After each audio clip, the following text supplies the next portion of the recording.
Hello guys, एक बार फिर से स्वागत है आपका अपने चैनल पे सस्ता ट्रैवलर पे। और मैं हूँ आपका दोस्त आशीष राठी। मेरे साथ आज मौजूद है केन अग्रवाल सर, जो कि टूर्स एंड ट्रैवल्स कंपनी के ओनर है।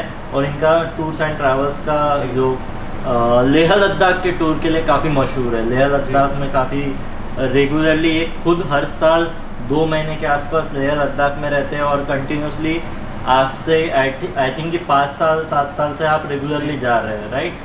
ऑलमोस्ट 5 years हो गए अभी। ओके, तो वेलकम सर। सबसे पहले तो थैंक यू आशीष। मैं बहुत टाइम से आपके वीडियोस देख रहा था ट्रैवल के, और I am very excited today कि आज मैं भी कुछ ट्रैवल की बातें कर पाऊँगा आपके साथ और कुछ लद्दाख के बारे में आप लोगों के साथ शेयर कर पाऊँगा। राइट, हम सर से आज जानने वाले हैं कि सस्ते में, सबसे सस्ते में, जैसे कि आपको पता है कि मेरे चैनल का नाम है सस्ता ट्रैवलर, और सस्ते में हम लेह लद्दाख का टूर कैसे कर सकते हैं ताकि हम जैसे गरीब लोग सस्ते में लेह लद्दाख पहुँचे, एंजॉय करके वापस आ सके। तो सबसे पहले जैसे कि शुरुआत करते हैं कि जैसे आप नागपुर से बिलोंग करते हो और मैं भी most of the time Nagpur में रहता हूँ। तो नागपुर से सबसे बेस्ट वे लेह लद्दाख के लिए क्या है? ओके, तो अगर आप नागपुर से ट्रिप स्टार्ट कर रहे हैं फॉर एग्जांपल, तो नागपुर से अगर आप बाय रोड लद्दाख जाके वापस आए तो आपको एनीवेयर बिटवीन 13 to 20 डेज लग सकते हैं पूरे ट्रिप को करने में। ओके, तो मतलब 13 से 20 दिन के आसपास निकाल के ही चलना पड़ेगा। जी, अगर आप बाय रोड जा रहे हो नागपुर से और कोई फ्लाइट्स नहीं ले रहे हो तो आपको ऑलमोस्ट 20 दिन तो आप पकड़ के चलो। अगर आराम से एक बहुत अच्छा ट्रिप करना है, मज़े करना है, तो ऑलमोस्ट 20 दिन लगेंगे। ओके। और अगर आप जल्दी करके थोड़ी बहुत चीज़ों को स्किप करोगे तो ऑलमोस्ट 13 डेज लग सकते हैं। ओके, तो 13 डेज। तो सबसे पहले यहाँ से वे दिल्ली थ्रू जी, तो कैसे स्टार्ट करेंगे? डे 1 पे आप नागपुर से ओवरनाइट ट्रेन ले सकते हो और दिल्ली जाना पड़ेगा आपको। तो फर्स्ट डे आपका ट्रेन रहेगा दोपहर में, और जो आपको दिल्ली नेक्स्ट मॉर्निंग पहुंचा देगा। ओके। अब जैसे आप दिल्ली पहुंच गए, अभी आपके पास 2 ऑप्शंस हैं। एक ऑप्शन है फ़्लाइट्स आपको सोच के लग रहा होगा कि फ़्लाइट्स बहुत महंगी है, बट नहीं। अगर आप अपनी फ़्लाइट्स अगर आप बहुत एडवांस में बुक करते हो और सही टाइमिंग पे बुक करते हो तो आपकी दिल्ली लद्दाख दिल्ली, ये जो रिटर्न फ़्लाइट्स है, ये बहुत सस्ता पड़ सकता है। इतना सस्ता पड़ सकता है कि आपका जो जर्नी बाय रोड रहेगा ये उससे भी कम रेट पे आ सकता है। ओके। बट ये आपको एडवांस में बुक करना होता है, और इसमें मोस्टली आपके पैसे तो बचते ही हैं, बट इसमें टाइम भी बचता है। अगर आप दिल्ली से ले टू दिल्ली की फ़्लाइट लेते हो तो आप ऑलमोस्ट 5 दिन कम कर देते हो आपके ट्रिप पे। जो लैंड जर्नी होता है ओके, वाया दिल्ली टू ले, 3 दिन लगते हैं दिल्ली से ले पहुंचने के लिए। ओके।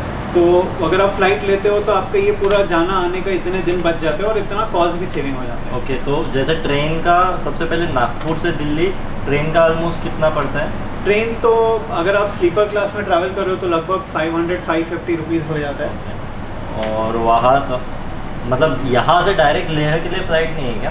नागपुर से डायरेक्ट लेह के लिए फ़्लाइट नहीं है। नागपुर से आपको पहले दिल्ली जाना पड़ेगा या मुंबई जाना पड़ेगा। मुंबई से सिर्फ एक फ़्लाइट होती है नॉर्मली, तो मुंबई की वो फ़्लाइट्स बहुत महंगी होती है। नॉर्मली हम नागपुर से, और अगर हम कोई जाना ही है तो दिल्ली इज़ प्रेफरेबल।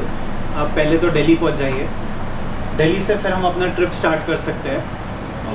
अगर आप फ़्लाइट नहीं ले रहे हो और आपको बाय रोड जाना है तो मैं आपको वो जर्नी अभी बताऊँगा स्टेप बाय स्टेप, आप बाय रोड कैसे जा सकते हो लद्दाख फ्रॉम दिल्ली।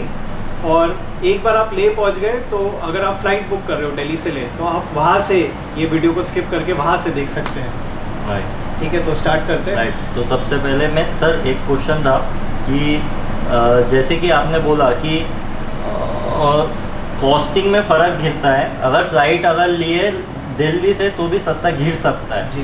पर जैसे कि क्योंकि मुझे लोगों को जानना पसंद है, लोगों को पहचानना पसंद है। जब अगर 3 दिन की जर्नी रह रही है तो 3 दिन की जर्नी भी बहुत ब्यूटीफुल होगी। ओह बिल्कुल, वो 3 दिन की जर्नी है दिल्ली टू मनाली, और फिर मनाली टू लेह का जो हाईवे है उसमें होती है। और अगर आप वो जर्नी कर रहे हो तो डेफिनेटली आपको आपके, मेरे और आशीष के समान और लोग ये जर्नी पे डेफिनेटली मिलते ही मिलते हैं। तो क्योंकि सब अपने जैसे लेह लद्दाख जैसे टूर एंजॉय कर रहे हैं और सब अपने लाइक माइंडेड पीपल मिलते हैं तो बहुत एनर्जी रहती है ऑफ कोर्स। तो वो सेफ है ना सर वो जर्नी? बिल्कुल सेफ़ है, बिल्कुल सेफ़ है। अभी अपन ये वीडियो में पूरा स्टेप बाय स्टेप देख लेंगे कि वो आइटनरी को कैसे करना। ओके। तो उसमें मैं आपको बताऊंगा कि कैसे एग्जैक्टली बस कहाँ से बुक करना, कौन सी बस लेना और कैसे करना। तो ऐसे आप करोगे तो बिल्कुल सेफ़ रहोगे। ओके, तो स्टार्ट करते हैं सर। जी बिल्कुल। सो डे 1 पे जैसे आप पहुंच गए हो दिल्ली, तो अभी जो फ़्लाइट लेके ले जा रहे हैं वो अपना फ़्लाइट लेके डायरेक्टली ले जा सकते हैं। और पहले दिन 1 घंटे की फ़्लाइट होती है, आप वहाँ पहुँच के उस दिन सिर्फ रेस्ट करना और कुछ नहीं करना है आपको, एक्लेमेटाइज होने के लिए। जी बिल्कुल, बॉडी की, क्योंकि लेह का ऑल्टीट्यूड बहुत हाई है, वो 11,500 फीट पे है और दिल्ली सी लेवल पे है। तो आप 1 घंटे में बहुत ज़्यादा हाइट गेन कर रहे हो, तो आपकी बॉडी को टाइम लगता है। तो पहले 1 से 2 दिन एकदम रेस्ट होता है। पहले दिन तो बिल्कुल कुछ नहीं करना होता है, खाली थोड़ा खाना पीना और बाहर हल्का नहीं फुल्का निकल सकते, वॉकिंग। बाहर बाहर निकल सकते हैं बट ज़्यादा वॉकिंग नहीं करना, मतलब पहले दिन बॉडी को रेस्ट देना। ओके। अगर आप फ्लाइट नहीं ले रहे हो तो आपको पहले दिन आप पूरा दिल्ली घूम लेना और शाम में आप दिल्ली टू मनाली की ओवरनाइट बस ले लेना। बसेस में 2 ऑप्शन होते हैं, एक HP हिमाचल प्रदेश की स्टेट बस होती है जिनका फेयर थोड़ा कम होता है और वो भी अच्छी बसेस है, और दूसरी वॉल्वो बसेस होती है जो दिल्ली से मनाली चलती है। उनका कॉस्ट रफली 1200 to 1400 रुपीज़ होता है। और बस का, हिमाचल प्रदेश की बस का? हिमाचल प्रदेश की बस का लगभग 700 से 800 में आ जाती है वो और बस। तो वो स्लीपर रहती है कि बैठ के नहीं, जाना है? ये बसेस सारी सेमी स्लीपर बस होती है, पुश बैक सीट वाली जो होती है। और वॉल्वो तो स्लीपर होते हैं? नहीं, वॉल्वो भी पुश बैक रहेगी। हिमाचल प्रदेश में कोई भी स्लीपर बस नहीं जा पाती क्योंकि वहाँ के रोड्स बहुत पतले होते हैं ये वो, तो ये सारे बसेस सारी पुश बैक सीट वाली होती है और अच्छी कंफर्टेबल बसेस होती है। ओके।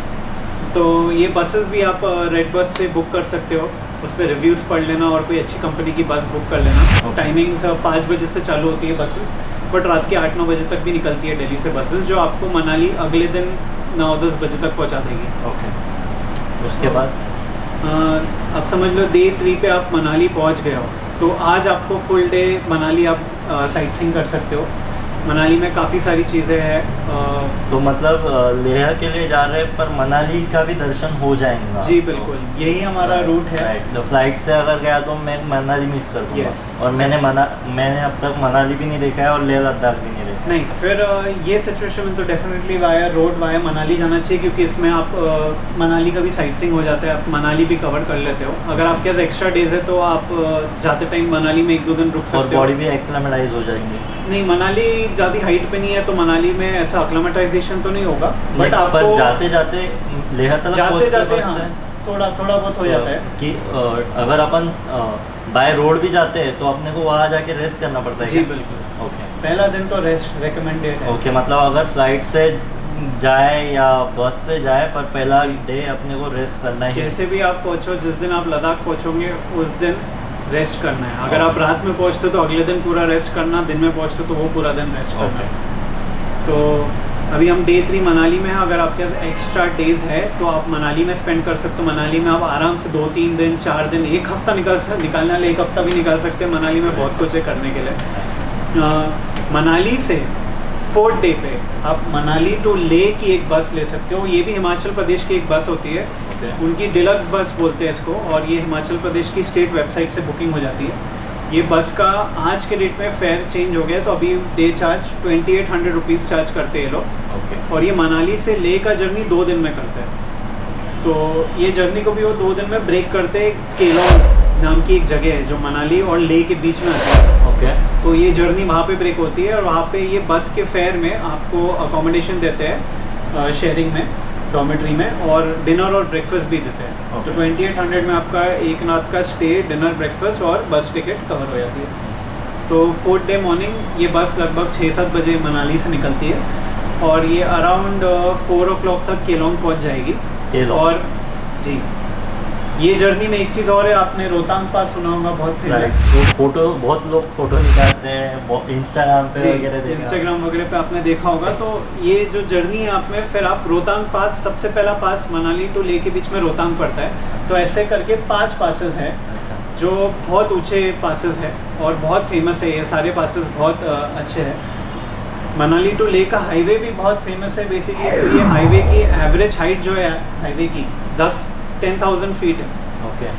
और इसमें 5 पासेस पड़ते हैं और ये पासेस कैसे आप 10,000 फीट पे चल रहे हो और फिर हर पास बोले तो एक माउंटेन क्रॉसिंग होता है, वैसे 5 करके है। तो आप स्टार्ट करते हो 13,000 से, फिर बीच में आएगा 14,000, 15,000 और आखिरी पास लद्दाख के पहले तांगलंगला आता है जो 17,000 फीट का होता है। ओके। तो आप 17,480 feet to be very specific, आप वहाँ पे खड़े होके फिर वो आखिरी पास है उसके बाद आप ले पहुँचते हो। तो ये जब बस से जाते हैं तो ये पासेस पे रुकते हैं बसेस? यस, ये जो मनाली टू ले वाली जो मैं बस आपको बता रहा हूँ, ये बस काफ़ी अच्छी है और हिमाचल प्रदेश वाले चलाते हैं। तो ये लोग आपको 10-10 मिनट हर टूरिस्ट स्पॉट, जितने भी टूरिस्ट स्पॉट है ये हाईवे के बीच में, वो हर एक स्पॉट पे 10-10 मिनट का ब्रेक देते हैं ताकि आप फोटो वोटो खींचो और थोड़ा वो स्पॉट पे एंजॉय करो। ओके। और प्राइवेट गाड़ियाँ भी चलती है क्या वहाँ से? जी, प्राइवेट गाड़ियाँ, टैक्सीज चलती है, शेयर टैक्सीज चलती है मनाली से। आप मनाली के स्टैंड पहुँच सकते हो और वहाँ से टैक्सी बुक कर सकते हो। टैक्सी का एक डाउन साइड ये रहेगा, वो भले ही 2000 रुपीज़ चार्ज करते हैं, 800 रुपीज़ कम चार्ज करते हैं बस से, बट वो 17 आवर्स नॉन स्टॉप गाड़ी चला के आपको ले पहुँचा देते हैं। ओके। तो उनको अगर अपन ने पैसे ज़्यादा पे करके उनको बोले कि नहीं हमको स्टॉप पे ज़्यादा देर रुकना है अपने मर्जी के समय के हिसाब से, अगर आप पूरी टैक्सी ले सकते हो तो वो वैसा हो पाएगा, बट अगर आप 1 या 2 लोग हो तो पूरी टैक्सी बहुत महंगी हो जाती है। Okay. पूरी टैक्सी का कॉस्ट लगभग 22,000 तक चले जाता है। तो इसलिए शेयरिंग में ही अगर आप 1 या 2 लोग हो तो 2,000 रुपये लेते हो वो लोग। बट इसमें आई विल से वो जर्नी अच्छी नहीं है क्योंकि आप 17 घंटे में कवर तो कर रहे हो जर्नी और पैसे भी बचा रहे हो, बट ये जो मनाली टू लेह का जो हाईवे है, जो आपका एक्चुअल रीज़न है ट्रैवलिंग करके ये सारी जगह देखने का, वो कुछ दिखता नहीं है क्योंकि ये रात में निकलते हैं और आपको सुबह पहुँचा देते हैं। तो आप कुछ हर चीज़ मिस कर देते हो, कहीं रुकती नहीं है गाड़ी, कुछ नहीं, और आप हर चीज़ मिस कर देते हो। तो मेरे हिसाब से तो ये बहुत डाउन साइड है, तो मैं कभी रेकमेंड ना करूँ किसी को ये जर्नी ऐसे करने में। तो हाँ, तो अभी अपन कहाँ थे? रोहतांग पास के बाद हम रोहतांग पास पे थे। तो हम डे 3 पे मनाली से ये बस लिए सुबह 7 बजे और हम 5 बजे केलोंग पहुंच जाएंगे रोहतांग पास होते हुए। केलोंग में आप पहुंच के फिर आप फ्री हो, आपको होटल में वो शेयर अकोमोडेशन होता है, तो आप चेक इन वेक इन करके आपको जो करना है आप कर सकते हो। केलोंग में वहाँ जाके मिल जाएगा वो, ये इंक्लूडेड है आपकी बस टिकट में। अच्छा, बस टिकट में वहाँ रुकना इंक्लूडेड रहता है? तो बस टिकट में ये होटल चंद्रभागा है, ये हिमाचल प्रदेश की ही स्टेट रन होटल है। ओके। तो वो होटल में ही ये बस जाके रुकती है और वहीं पे ये आपका स्टे, डिनर और ब्रेकफास्ट ये टिकट में इंक्लूडेड है बस की। बढ़िया है, तो बहुत अच्छा है, अच्छी बात है। और ये जर्नी मैंने खुद 4 या 5 बार की है। और वो बस तो अगर मैं अकेले हूँ तो मैं ये डेफिनेटली बस लेता हूँ क्योंकि बहुत कंफर्टेबल बस है और उसमें थोड़ा फ्रीडम भी रहता है चलने वलने का, प्लस ये बस रुकती भी है और फूड वूड भी अच्छा है। तो बहुत हाईली रिकमेंडेड बस है ये मनाली से ले जर्नी करने के लिए। नॉर्मल खाना मतलब लाइक जो बेसिक खाना मिल जाता है ना लाइक? अरे आपको ये जर्नी पे वैसे लद्दाख अगर आप जा रहे हो तो ये बहुत इंटरेस्टिंग पॉइंट है। अगर आप नॉन वेजिटेरियन हो या वेजिटेरियन हो या जैन वेजिटेरियन हो, आपको हर टाइप का फूड मिल जाएगा। फूड की कोई प्रॉब्लम नहीं होती अभी आपको। फूड कोई भी ढाबे पे जाओगे, आप कहीं भी जाओगे, आपको प्रॉपर फूड मिल जाएगा। तो फूड की कोई दिक्कत नहीं होती आपके लद्दाख ट्रिप पे। तो वापस पॉइंट पे आते हुए डे 3 पे आप केलोंग पहुंच जाओगे। शाम में आपने बिता ली, सब कुछ कर ली। डे 4 पे सुबह 3 बजे बस निकलती है केलोंग से और फिर ले के लिए। तो सुबह 4 बजे निकल के फिर ये ले पहुंचती है उसी दिन शाम में 7 बजे। ये टोटल लगभग 20 आवर्स तक लेती है ये बस जर्नी। और डे 2 भी बहुत ब्यूटीफुल है क्योंकि डे 2 पे आप केलोंग से ले के बीच में 4 माउंटेन पासेस के ऊपर जाते हो। राइट। इसके बीच में ये सारे पॉइंट्स पड़ जाते हैं। सूरज तल करके एक लेक है जो इंडिया के टॉप 10 हाई ऑल्टीट्यूड लेक्स में से आता है, तो एक वो लेक कवर हो जाता है। बारालाचा पास कवर हो जाता है। ओके। फिर मोर प्लेन्स करके एक है, वो बहुत फेमस है, बहुत लोगों को पता होगा। ये पॉइंट भी सारा कवर हो जाता है। और आखिरी तांगलंगला पास आता है, तांगलंगला पास भी कवर हो जाता है और फिर जाके आप ले पहुंचते हो। तो ये 2 दिन की जर्नी बहुत ब्यूटीफुल है। आपने डेफिनेटली ऐसी जर्नी अभी तक कहीं नहीं की होगी, इंडिया के कोई पार्ट में नहीं की होगी, क्योंकि आप एकदम पहाड़ों के बीच में, और पहाड़ ऐसे बड़े बड़े पहाड़, और वहाँ पे आपकी कोई छोटी सी बस एक छोटे से रास्ते हुए बस चल रही है। तो वो बहुत ब्यूटीफुल मोमेंट है, डेफिनेटली एक्सपीरियंस करना चाहिए सब लोगों को। तो अभी अपन निकले नागपुर से दिल्ली, दिल्ली से मनाली, मनाली से लेह। जी राइट। अगर आप लेह पहुंच गए हो तो इसमें आपने रफली अभी 4 दिन बिता दिए लेह पहुंचने में। और अपना खर्चा अब तक हो गया होगा 500-600 नागपुर से दिल्ली, दिल्ली से मनाली लगभग 800 और मनाली टू लेह 2800। ओके। और इसमें अगर मनाली का स्टे पकड़े तो आप हॉस्टल का अगेन 300 रुपीज़ प्लस कर सकते हैं। वो हॉस्टल का जो बोले, हॉस्टल डायरेक्टली लाइक मिल जाता है वहाँ जाने के बाद? बिल्कुल मिल जाता है। और अगर आपको हॉस्टल्स बुक करना है तो www.hostelworld.com पे आप लॉगिन कर सकते हो। यहाँ पे एक अकाउंट बना लीजिए, बहुत सेफ साइट है ये। और आपको दुनिया के किसी भी कोने में हॉस्टल बुक करना है आपको ये वेबसाइट पे मिल जाएगा। मैं खुद हमेशा पर्सनली यूज़ कर चुका हूँ बहुत बार, और मैंने हॉस्टल वर्ल्ड को इंडिया में ही और प्लस फॉरेन कंट्रीज़ में भी मैंने यूज़ किया है, और ये बहुत इजी वे है। और हॉस्टल सारे हॉस्टल्स की वहाँ पे एक लिस्ट आ जाती है, तो आप देख के पूरा रेट वेट देख के आप बुक कर सकते हो चीज़ों को। बढ़िया है। और उसके आगे फिर आप लेह में क्या क्या देख सकते हैं? तो अभी आप लेह पहुंच गए और आप शाम हो गई अराउंड 7 o'clock, तो वो दिन आप कम्प्लीटली रेस्ट कर लेना। और आई एम अज्यूमिंग आपने हॉस्टल वर्ल्ड पे या तो हॉस्टल बुक कर लिया है या तो आप मेल से भी टच कर सकते हो, क्योंकि मैं लद्दाख में स्पेशलिस्ट हूँ, मैं 5 साल से काम कर रहा हूँ। राइट। तो सर से कांटेक्ट करना है तो मैं आपको सर का नंबर डिस्क्रिप्शन, इनके वेबसाइट का डिस्क्रिप्शन, वेबसाइट का नाम डिस्क्रिप्शन बॉक्स में दे दूँगा। ये हम कर सकते हैं। तो आप जैसे उस दिन शाम में आपने रेस्ट किया, आप अगले दिन भी रेस्ट ही लेना। अगले दिन आप नॉर्मल थोड़ा बहुत वॉकिंग कर लेना, ब्रेकफास्ट करके आराम से उठ के सुबह में।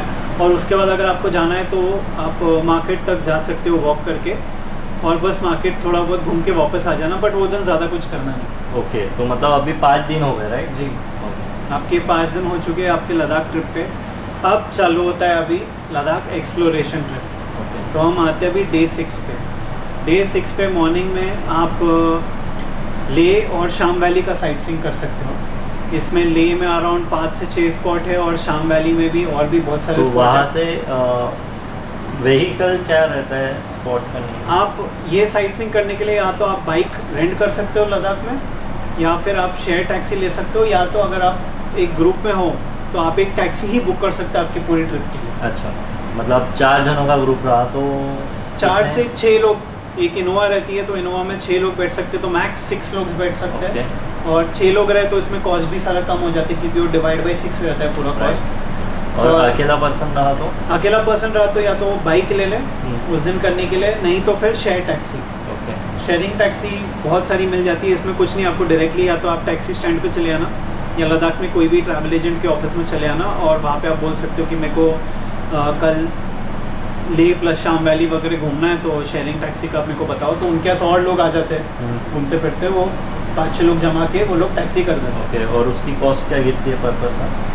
लगभग आप ये कॉस्ट काफ़ी सारा वेरी होता है गाड़ी के टाइप वगैरह पे, बट वो अराउंड 1500 to 2000 रुपीज़ आप सोच सकते हो कि वो साइट सीइंग का पूरा कॉस्ट पड़ जाएगा।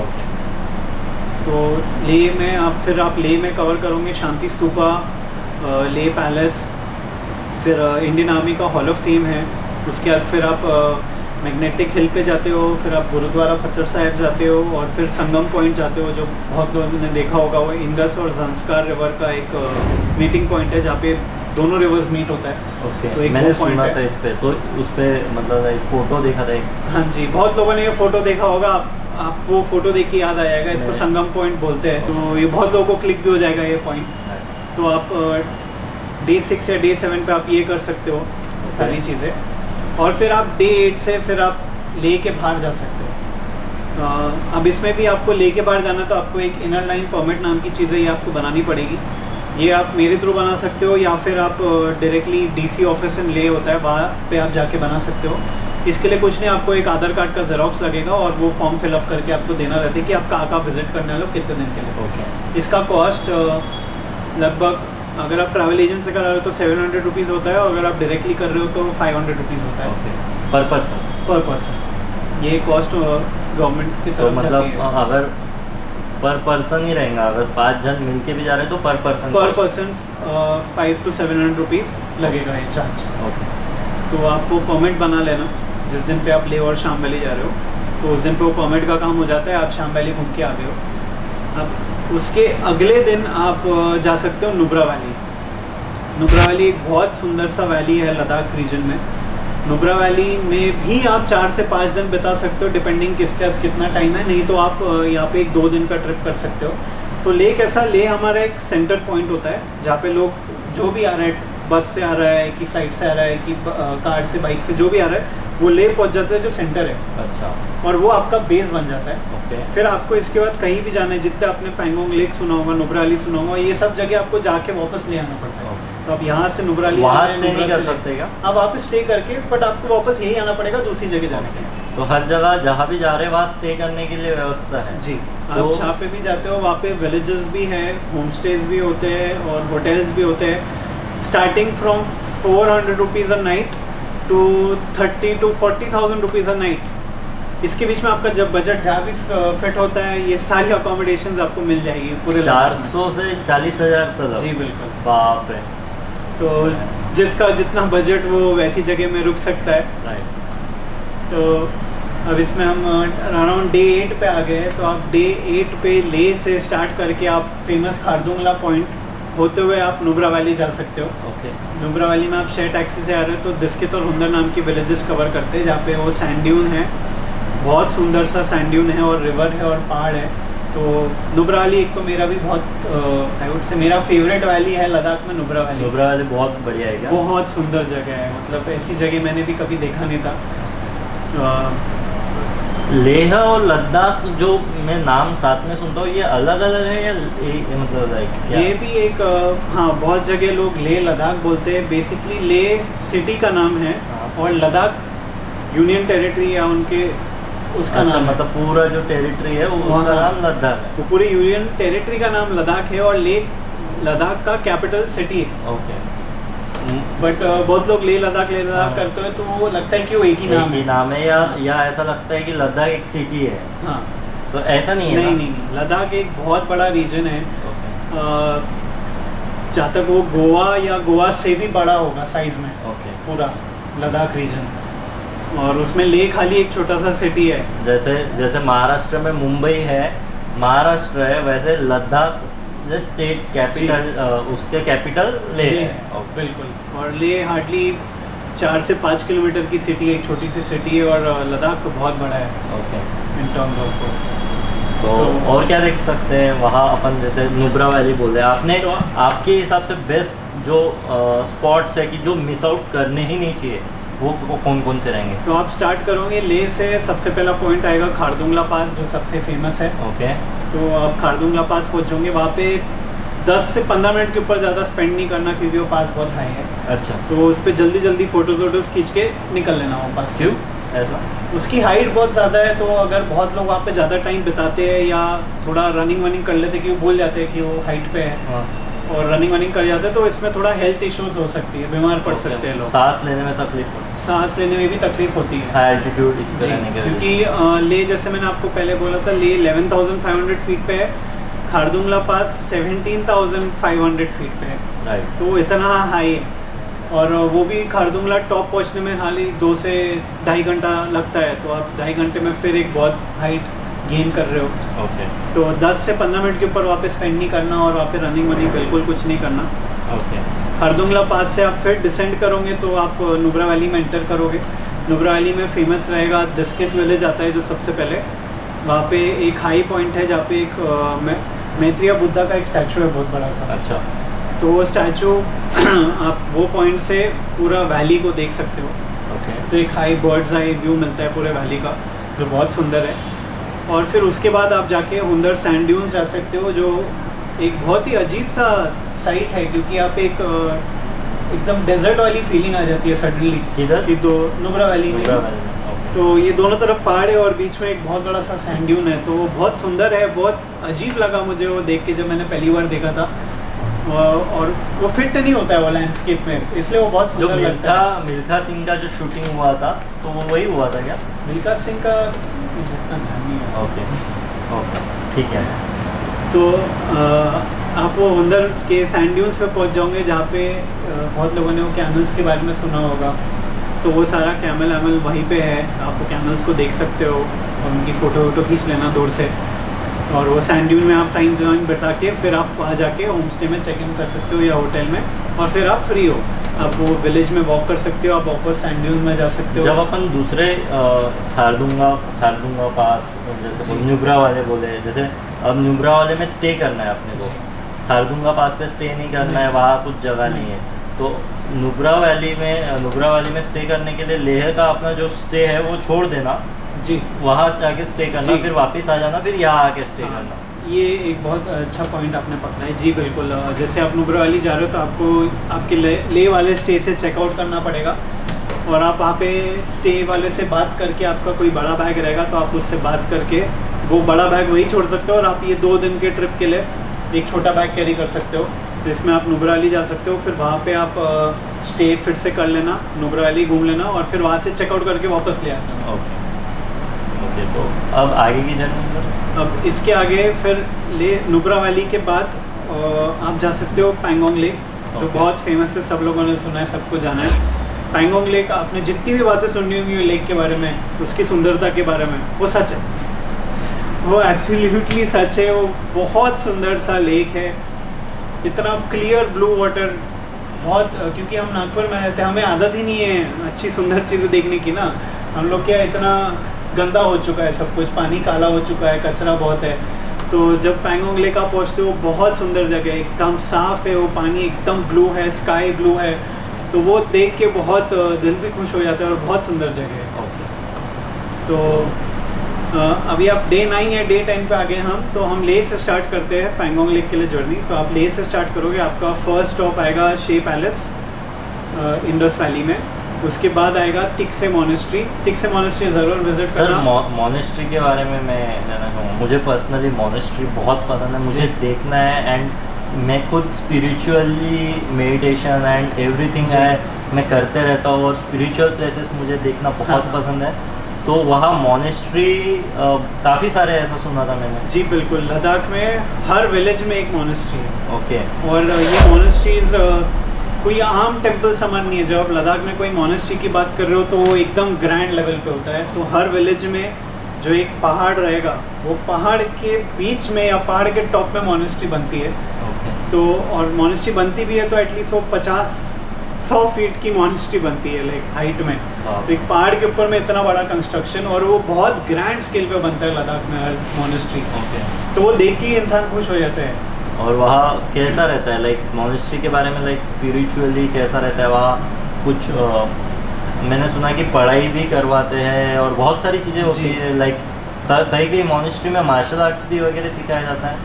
लद्दाख में तो मार्शल आर्ट्स नहीं सिखाते हैं, बट मोनेस्ट्री में बहुत सारे मंक्स होते हैं। तो लद्दाख में अगर किसी के 2 या 3 बेटे हैं, तो नॉर्मली पहले तो बहुत होता था कि फैमिली में जो सबसे छोटा बच्चा है उसको वो मॉन्क बनाने के लिए मोनेस्ट्री भेज देते हैं। तो वो अपनी लाइफ मोनेस्ट्री में बिताते हैं, जहाँ पे वो स्टडीज़ करते हैं, ये एजुकेशनल स्टडीज़ भी करते हैं, प्लस मॉन्क बनने की स्टडीज़ भी करते हैं। मेडिटेशन वगैरह भी काफ़ी। जी, वहाँ एक स्पिरिचुअल एनर्जी आती होंगी, एक ब्लिसफुल एनर्जी आती होंगी ना? वो बहुत पर्सनल फीलिंग है, पर्सन टू पर्सन। तो इसमें मैं ज़्यादा कमेंट नहीं कर सकते, क्योंकि मैं बुद्धिज़्म के बारे में बहुत ज़्यादा नहीं डेप्थ में नहीं जानता हूँ। मेरा नॉलेज बुद्धिज़्म के बारे में बहुत टॉप का है, तो उसके लिए तो मैं ज़्यादा कमेंट नहीं करूँगा। बट मोनेस्ट्री की सुंदरता के बारे में मैं कर सकती हूँ, कि वो समथिंग जो मैं अपनी आंखों से देखता हूँ, मुझे पसंद आती है। मोनेस्ट्री के अंदर में उनके वॉल्स में बहुत सारी ओल्ड पेंटिंग्स होती है, जो बहुत सुंदर ड्राइंग्स होती है, वो है। और बहुत सारा हिस्ट्री भी है मोनेस्ट्री के अंदर। तो ये सारी चीज़ें एक जन देख सकता है वहाँ पे। उसके बाद सर? सो फिर ठीक से मोनेस्ट्री से हम फिर जाते हैं स्ट्रेट चांगला पास पे। खारदुंगला से एक और मिसकंसेप्शन है कि खारदुंगला नंबर 1 हाईएस्ट पास है दुनिया की, बट नहीं, खारदुंगला एक्चुअली नंबर 11 पे है। Okay. In terms of highest motorable roads in the world. तो नंबर 10 पे आता है चांगला, जो बहुत लोगों को लगता था कि चांगला खारदुंगला से ज़्यादा हाइट पे है, सॉरी नीचे पे है, बट वो एक्चुअली ज़्यादा हाइट पे है। ओके। तो चांगला पास का हाइट ज़्यादा, तो फ़र्क नहीं है इसका, अराउंड ऑलमोस्ट सेम ही है, बट चांगला थोड़े ज़्यादा हाइट पे है। तो आप चांगला पास पहुंच जाते हो। चांगला पास का अगेन 10 से 15 मिनट के ऊपर ज़्यादा बिताना नहीं। और फिर वहाँ पे एक मंदिर है पास के टॉप पे, तो आप 5 मिनट्स में आप वो मंदिर का विज़िट वगैरह कर सकते हो। और फिर वहाँ से फिर अपनी जर्नी पैंगोंग की तरफ चालू करना। ओके। और वहाँ से डायरेक्टली फिर आपका जो भी है बीच में खाने पीने के स्टॉप्स आएंगे, और फिर डायरेक्टली आप पैंगोंग लेक पहुँच जाओगे।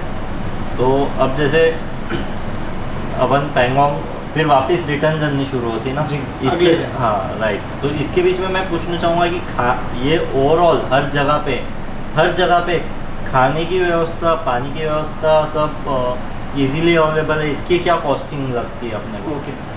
तो ये जर्नी जो हम डिस्कस की है नुब्रा वैली की भी रिटर्न जर्नी आपको लगभग 1500 to 2000 रुपीज़ की पड़ जाएंगी 2 दिन की जर्नी, और पैंगोंग लेक की भी ये शेयर टैक्सी का रेट लगभग 1500 to 2000 रुपीज़ पड़ जाएगा। इन दोनों डेस्टिनेशन के बीच में काफ़ी सारे ढाबे आते हैं। ओके।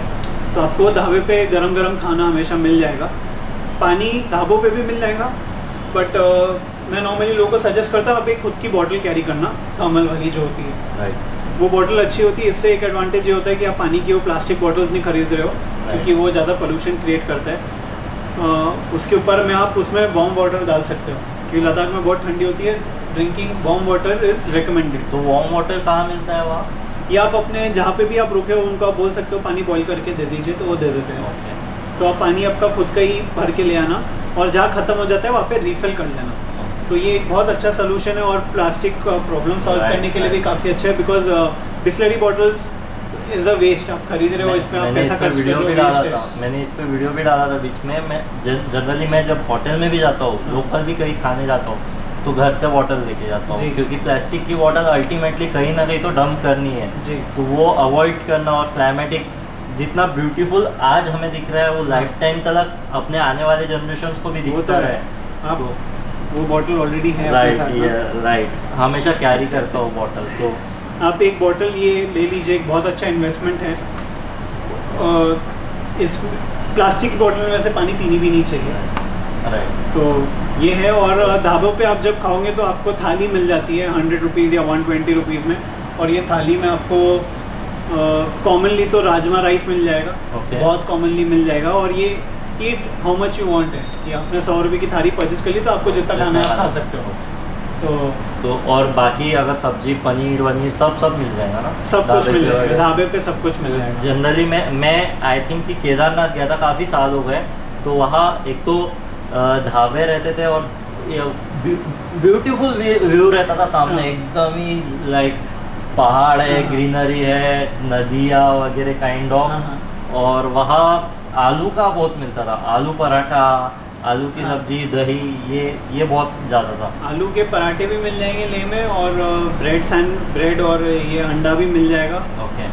और ढाबे पे भी डिपेंड है, बहुत बड़ा ढाबा है तो और कॉस्टिंग सेम रहेंगे। जैसे यहाँ लोकल अगर समझ लीजिए कि आलू का पराठा 50 रुपये में मिल रहा है, वहाँ कॉस्टिंग का सेम रहेगा, ऑलमोस्ट आपको 50-60 में मिल जाएगा। आप जो भी लोकल प्लेस पे खा रहे हो आपको तो लोकल रेट्स ही मिलेंगे। अगर आप कोई बड़ी जगह पे खा रहे हो तो उनके रेट ऑफकोर्स अलग रहेंगे। तो अराउंड कॉस्टिंग हो गई अपनी। अभी अपन लेह पहुँचने के बाद 5 दिन बीता है, राइट? अभी तक हाँ, हमको हो गए 5 दिन। और 5 दिन के हर पर डे के हिसाब से अगर पकड़े 1500 एवरेज, 1.5 से अगर सारे मील्स भी हम काउंट कर रहे हैं कि ब्रेकफास्ट हो गया, लंच हो गया, डिनर हो गया, तो 3000 का बजट है पर पर्सन। जितने ज़्यादा रहेंगे उतना फ़ायदा रहेगा, राइट? जी बिल्कुल, हमेशा फ़ायदा तो होता है, जितने लोग रहे उतना फ़ायदा होता ही है। कॉस्टिंग में कम हो सकता है। और अगर आप एक या 2 लोगों तो एक ये अच्छा बजट है, आप दिन का 3000 रुपीज़ पकड़ के चलिए कि लगने वाला। तो लाइक 5 अराउंड 15,000 के आसपास। जी 15,000 मैक्स बोल रहे हैं कि कम बोल रहे हैं? नहीं, मैक्स हो गया, 15,000 मैक्स हो गया, क्योंकि हमारा जो जर्नी टू नुब्रा वैली है इसमें आपका 2000 रुपये का जो टैक्सी है वो 2 दिन की जर्नी है। ओके। तो और पैंगोंग लेक का भी 2000 का जो टैक्सी है 2 दिन की जर्नी है, तो वहाँ पे इतना एक्सपेंस नहीं है। तो 2000 रुपये की टैक्सी हो गई, और वहाँ पे स्टे अगर आप होम स्टे बुक कर रहे हो तो अराउंड 500 पर पर्सन, और फिर खाने पीने के लिए अराउंड 500 पर पर्सन। तो ऐसा करके तो 10 से 15,000 के बीच में पकड़ते हैं। और उसके बाद फिर वापस लेह आना। आप वापस पैंगोंग लेक से ले आ जाओगे। अगर अभी आपके पास और दिन है तो आप और प्लेसेस एक्सप्लोर कर सकते हो। अगर दिन नहीं है तो आप लेह से दिल्ली वापस बाय फ्लाइट जा सकते हो, या आप वापस अपना मनाली वाला जो रूट है वो सेम बस बुक करके आप रिटर्न जा सकते हो। अगर आपके पास और दिन है तो फिर लद्दाख में और बहुत प्लेसेस है। इसके लिए मैंने एक ब्लॉग भी लिखा हुआ है जो हम लिंक प्रॉब्ली कर सकते हैं, डिस्क्रिप्शन में हाँ डाल देंगे, वो ब्लॉग डाल देंगे आप। तो इसमें आपका रफली बजट, अगर आप लद्दाख जा रहे हो तो दिल्ली टू दिल्ली अगर फ़्लाइट्स या नो फ्लाइट्स, अगर आप बाय रोड भी जा रहे हो और अगर आप फ़्लाइट एडवांस में बुक करें तो रफली 25,000 to 30,000 रुपीज़ लग सकता है। ओके। एक ये बजट में फिर आपको ऐसा सोचना नहीं पड़ेगा कि कम हो जाएगा या होगा, ये बजट में डेफिनेटली हो जाएगा। इसमें आपका अकोमोडेशन, फूड, ये बसेस, टैक्सी, ये सारी चीज़ें कवर हो जाएंगी। राइट, तो मतलब अच्छा भी ट्रैवल होगा और इतने मतलब सस्ते में इतना जो भी मिनिमम अपन ने जो ट्राई किया है अमाउंट आप और उसमें इतना लेके चल क्वालिटी सकते हो। ट्रैवलिंग होगा। जी। राइट, अगर अब इसमें भी बहुत टैलेंटेड लोग होते हैं जो लिफ्ट विफ्ट लेके कर ले काम, उसमें तो आप डेफिनेटली वो रेट को और गिरा सकते हो। पर अगर आप सारी बुकिंग करके चल रहे हो, बस बुक कर रहे हो, टैक्सी ढूंढ रहे हो और ये सब कर रहे हो, तो लगभग 25 to 30,000 एक सेफ अमाउंट है कि इतने में आपका लद्दाख का ट्रिप हो जाएगा। ओके। और ये सारी बुकिंग्स अपने को पहले से बुक नहीं करना है ना कि अपने अगर आप ये बैकपैकिंग ट्रिप पे जा रहे हो तो ये बैकपैकिंग ट्रिप पे बहुत मुश्किल है सारी चीज़ें एडवांस में बुक करना। जैसे शेयर टैक्सीज एडवांस में नहीं बुक हो सकती है, बसेस हो सकती है बट वो खाली 2 या 3 बसेस है जो आप एडवांस में बुक कर सकते हो। अकोमोडेशन भी ले में बुक हो सकती है बट नुब्रा वैली और पैंगोंग लेक में अकोमोडेशन बुक नहीं हो सकती है। तो ये सारे ऑन स्पॉट करना पड़ेगा।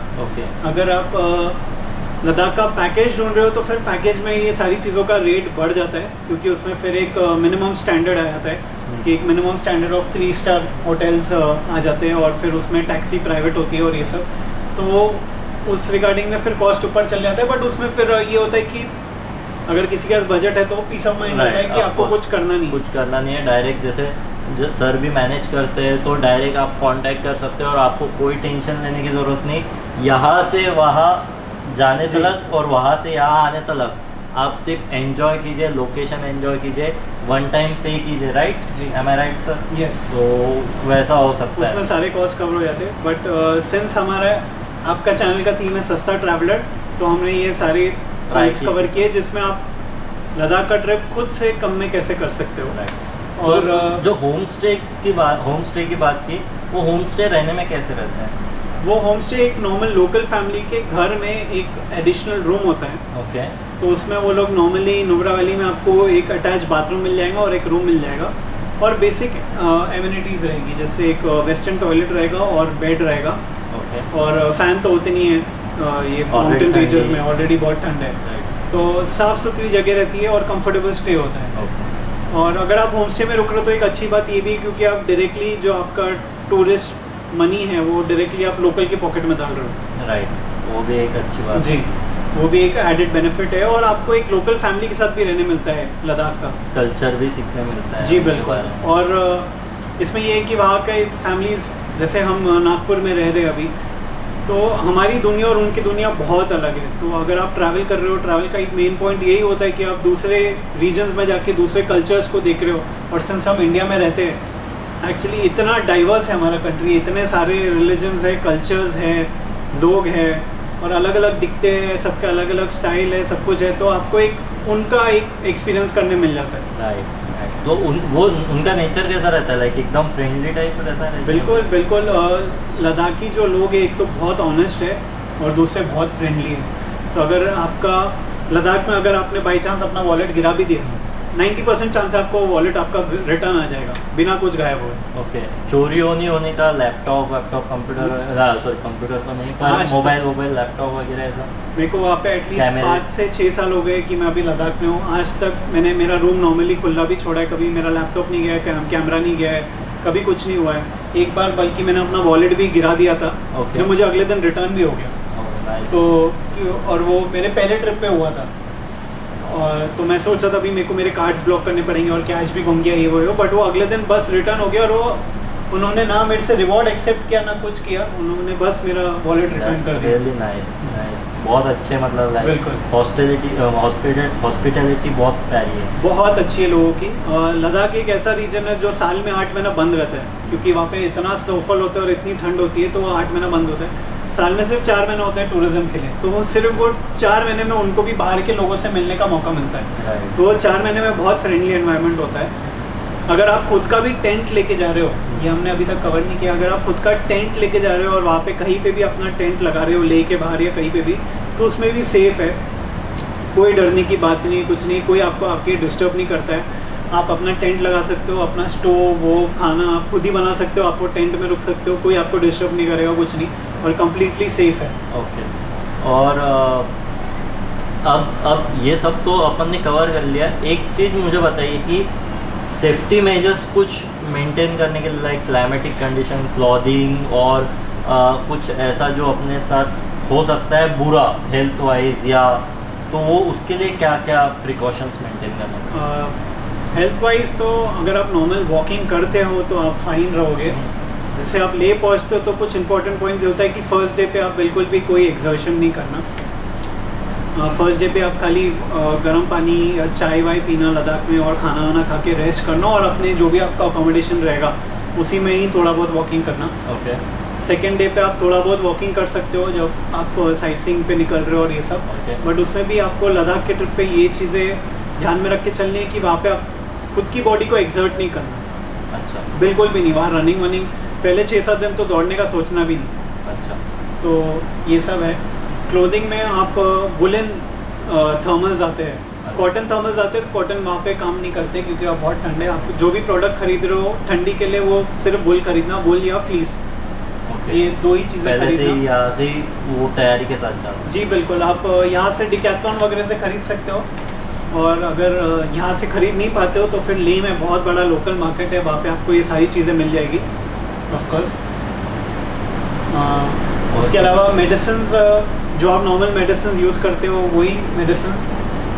अक्लेमेटाइजेशन के लिए एक डायमोक्स करके एक टैबलेट आता है, बट वो रेकमेंड नहीं करते क्योंकि वो अगेन आपको आपके डॉक्टर से पूछना पड़ेगा पहले कि आप ये मेडिसिन ले सकते हो कि नहीं ले सकते हो। ओके। उसके अलावा बस जो भी यही है, थोड़ी बहुत चीज़ें कि आप एक्सर्ट नहीं करना खुद को और दौड़ना नहीं, और स्मोकिंग ड्रिंकिंग अगर आप ये ट्रिप पे अवॉइड कर सकते हो तो अच्छी है। बिकॉज ये कैसे अगर आप ड्रिंक विंक करते हो तो ये आपको डिहाइड्रेट कर देती है, आपके पानी का लेवल ख़त्म कर देती है बॉडी में, और आपको डिहाइड्रेशन हो सकता है पहाड़ों में। तो अगर आप अवॉइड कर सकते हो ये चीज़ें खाली ये ट्रिप के लिए तो बहुत अच्छा रहेगा। उसके अलावा पानी कितना पीना चाहिए वहाँ? पानी अगर आप नॉर्मल से ज़्यादा पी सके तो अच्छा है, जितना पानी पियोगे उतनी अच्छी है। जी बिल्कुल, आप हाइड्रेटेड रहोगे। उसके अलावा ये यूवी रेज बहुत ज़्यादा होते हैं हाई ऑल्टीट्यूड रीजन्स में, तो यूवी सन ग्लासेस और कैप ये रखना ही चाहिए, फुल क्लोथ्स, और प्रॉब्ली आप एक चेहरा ढकने के लिए आप जितना आपके स्किन को प्रोटेक्ट कर सकते हो सन से वो कर लेना। गोवा सामान नहीं घूमना लद्दाख में, नहीं तो आपको पूरा सनबर्न हो जाएगा और वो हार्मफुल भी हो सकता है। तो ये प्रिकॉशंस थी। और राइट अब रिटर्न आते हैं, अपन सब हो गया रिटर्न, वहाँ से रिटर्न आना है तो सेम जर्नी जो अपन रिटर्न आने के लिए हाँ हमारे पास कुछ ऑप्शंस है कि आप लेह से श्रीनगर जा सकते हो 2 दिन की जर्नी में शेयर टैक्सी लेके, और फिर श्रीनगर से फ्लाई कर सकते हो दिल्ली, और फिर दिल्ली से नागपुर। ओके। इसमें एक कंफ्यूजन है, श्रीनगर कश्मीर वाला? जी श्रीनगर कश्मीर वाला। 2 श्रीनगर है ना इंडिया में? एक हिमाचल में भी। राइट। तो श्रीनगर कश्मीर वाला अगर आपको कश्मीर घूमना है तो आप वहाँ से जा सकते हो। 500 किलोमीटर दूर है, 2 दिन की जर्नी है, तो आप वहाँ जा सकते हो। 1 option return via Srinagar. Option 2 आप लेह से दिल्ली की फ़्लाइट लेके दिल्ली पहुँच सकते हो, और ऑप्शन 3 आप वापस लेह से मनाली जा सकते हो, फिर मनाली से दिल्ली। ये 3 ऑप्शन। रिटर्न जो ये रहता है रिटर्न टिकट फ़्लाइट की, वो सस्ती मिलती है? मतलब बेसिकली जाने के लाइक अगर ऑन टाइम लिया तो? ऑन टाइम सस्ता कुछ नहीं मिलेगा। अगर आप एडवांस में बुक करते हो फ़्लाइट्स तो ही सस्ती रहेगी, अगर आप ऑन टाइम कोई भी फ़्लाइट्स बुक करोगे तो एक्सपेंसिव ही रहेगी। तो ऐसा कर सकते हैं जर्नी की जाते वक्त नॉर्मल बाय रोड जाए और आते वक्त फ्लाइट से आए, तो वो ज़्यादा प्रेफरेबल है? वो भी प्रेफरेबल है, समय भी बचेंगे उसमें। बिल्कुल। मतलब लाइक जाते वक्त पूरा अपन फील कर रहे हैं, एंजॉय कर रहे हैं, लोगों से मिल रहे हैं, और आते वक्त लाइक अपन डायरेक्ट फ्लाइट से आ गए बुक करके। एक फ़्लाइट्स का फेयर आप क्रॉस चेक करके अगर जाने की सस्ती आने की सस्ती वो करके वो बेसिस पे कस्टमाइज कर सकते। और आने के बाद भी अपने को रेस्ट करना पड़ेगा यहाँ? नहीं, आने के बाद कुछ नहीं। आने के बाद लाइक अपने को कोई नहीं ना, डायरेक्ट अगर फ्लाइट से आ रहे हैं तो कोई प्रॉब्लम नहीं है, यहाँ अपन बाहर निकल रहे तो कुछ भी। ओके। तो फिलहाल के लिए इतना ही अपना कंक्लूड किया जाए। इसमें कोई क्वेश्चंस रहेंगे तो कमेंट्स में कुछ भी क्वेश्चंस रहेंगे गाइस तो कमेंट्स में आप पूछिए। और सर हमसे जुड़े हैं तो सर से आप डायरेक्ट मैनेज कर सकते हैं, थ्रू नंबर में शेयर कर दूंगा, तो आप कांटेक्ट कीजिए, इनकी कंपनी के साथ जाइए, तो बहुत आपको लग्जरियस भी है। जिनको ट्रैवल करने की इच्छा है, ये तो हम बना रहे हैं हम जैसे सस्ते लोगों के लिए, गरीब लोगों के लिए, पर जिनको लग्जरियस ट्रैवल करना है कोई कपल्स है, कपल्स के हाँ। लिए कुछ स्पेशल पैकेजेस है तो वो भी आप देख सकते हैं इनके वेबसाइट पे जाके और इनसे पर्सनली कांटेक्ट करके। और मेरा शेयर मत भूलिएगा सर, बिल्कुल। मजाक कर रहा हूँ, शेयर नहीं है, लाइक जस्ट फॉर फन बोल रहा है। तो फिलहाल के लिए इतना ही गाइस, आई होप ये वीडियो पसंद आऊँगा। प्लीज़ ये वीडियो को ज़्यादा से ज़्यादा लोगों तक शेयर कीजिए और प्यार दीजिए गाइस, प्यार दीजिए ताकि मैं आपके लिए और ऐसे ट्रैवलर्स के साथ, मेरे काफ़ी दोस्त हैं ट्रैवलर्स हैं, मैं खुद इतना ट्रैवलिंग करता हूँ तो और बहुत सारे फन वीडियोज़ आने वाले हैं, बहुत एंजॉय करने वाले हैं गाइस। तो फिलहाल के लिए इतना ही, till the next time, love you all.